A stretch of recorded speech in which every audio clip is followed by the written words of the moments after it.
change that we want to see. Hello everyone.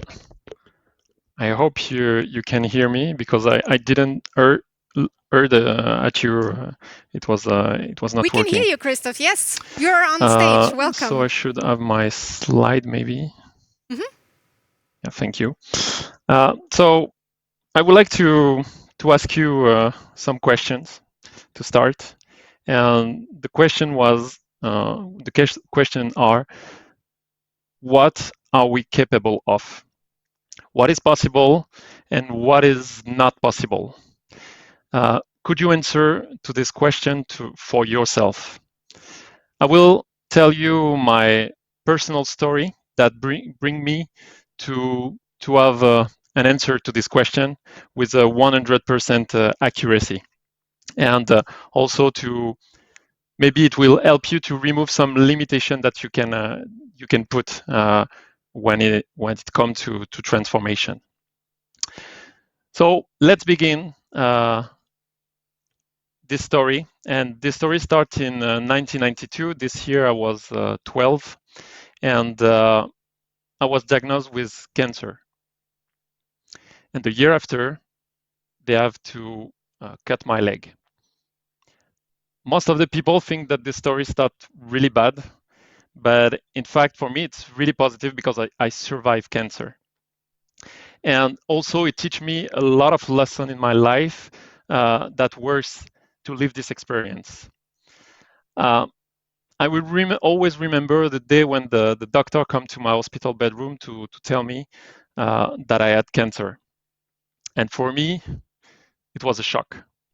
I was afraid about the word cancer. I was afraid to suffer, afraid about the treatment, to lose my hair. But really quickly, I stopped to focus on myself and look around. And as I see my mother, and I think at this moment it was even worse for her than for me. And I felt so guilty to make my mother sad.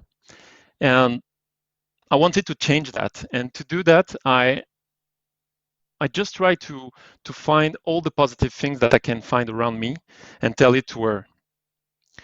And in this process, I learned two very important things. The first thing is that you can always find something positive around you. Even in an hospital bed with a cancer, you can find. And the second thing is that by focusing on something bigger than me, making my mother smile, in fact, it completely releases me from the fear and the stress of the situation. I start to live in a very present moment. And I can tell you that each time I saw my mother smile, I was happy.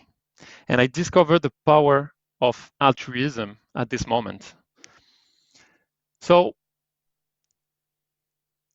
the next step that was very important for me was at the rehabilitation center. Here, it was another lesson about, again, being really present all the time and also see the importance of the small steps in any endeavor. And because when you're in the rehabilitation, it's a long and painful process, but every step that I made was a little success for me. The first time I stand up on my new prosthesis, the first time I walk between bars, I walk with crutches, I climb the stairs one by one, then walk, and finally I run. But if the first day I came to this rehabilitation center, I wanted to run, all this step would have been failure. So that's very important to keep that in mind. Things take time. Oh, nothing happened instantaneously. So this is important, but when you live in the present moment, you have nothing to wait. You just have to live and to be focused on this moment present, because everything that happen in the present moment. So that was very important for me. This step. Another thing, that was the positive thing. In fact, in my story, there were another part that is less enjoyable for me, where I feel very uncomfortable. When you have only 13 years old and you only met people that are sorry for you, it's a difficult situation when your confidence is not completely built and you have only this kind of people of reaction. It generates a fear of being rejected, and it took me years to get out of this fear. But during these years, I grew up faster because I understood that being different allow you, whatever your difference, allow you to think differently. And I learned that you cannot control the way people react to you. You can only control the way you react to them. And this allowed me to understand that whatever people can think, whatever they can say that this is possible, this is not possible, then they don't know. They don't know, and the only way to know it is to do it. So I live completely happy with that by totally accepting the way people look at me. But one day, I stopped accepting the way people look at disability, and I wanted to change that in order to show that in fact disability can have positive aspect, and this is not only negative. And I wanted to make a project that showed that we can transform adversity into an opportunity. And to do that, I decided to change the way my prosthesis looked like, because it was the problem. Each time people saw my prosthesis, they were sorry for me. So I don't know if you already saw a prosthesis before, but it's far from being exciting. So the idea was to make 3D printing cover in order to make it cool, make it personalized. The problem is I didn't know if I could do that. And the only way to know it is to make it. So I didn't know how to use a 3D printer or how to 3D model anything on a computer. So I did the most simplest thing that you can imagine. We can all do that, and I recommend to do that. Sometimes we are too proud to do it, or we are afraid to do it. Is simply asking for help. You have nothing to lose by asking for help. And when you want to give, when your intention is to give, to make something to transform here the way we look at disability, people follow you. That's an important advice here. And I asked for help, and I have a lot of people who came to help me. I discovered a space in Airbus, the company where I work. I discovered the Protospace, a space to build innovation. And in only 6 months, we did this thing.